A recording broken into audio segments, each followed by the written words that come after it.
Hey there friends, it is me, HL Modtech, and if you're in my classroom and you created the awesome TinkerBUG, you may want to print it.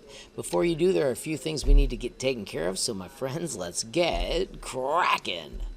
These are super essential steps, so make sure if you're successful, you help your neighbors. The first thing is we got to hit the little three dots. You may have a yellow thing here, just click it and choose settings, and under settings we've got to go to advanced, and we need to save to a special location.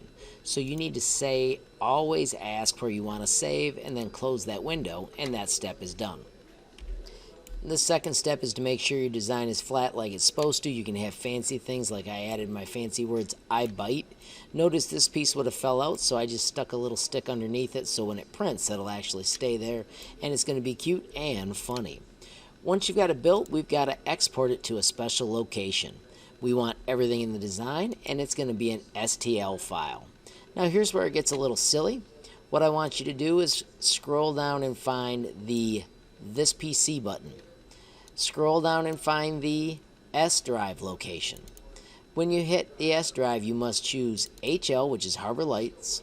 You must choose your projects. You must find the student projects.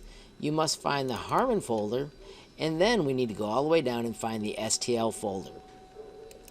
To make your life easier from now on, right-click that little guy, and you want to pin it to the quick access. From then on, it'll always be right up here. Once you've got that completed, double click to go in it and make sure it has TinkerBUG with your name on it, and if you want you can put a color after it. I will try to print it green. I never guarantee the colors though. That's just something you can request and hope for. Alrighty friends, once you've done that, you are all set for 3D printing. Let me know that you need it printed, maybe double check that color, and we'll see if we can get it working. Friends, if you found this useful, please hit that like button. If you got a question, comment, or suggestion, add it down below. If you haven't subscribed yet, what are you waiting for? Smash that subscribe button, and last but not least, hit the notification bell if you want to be the first to know when there's a brand new video from me, HL Modtech. Thanks for watching.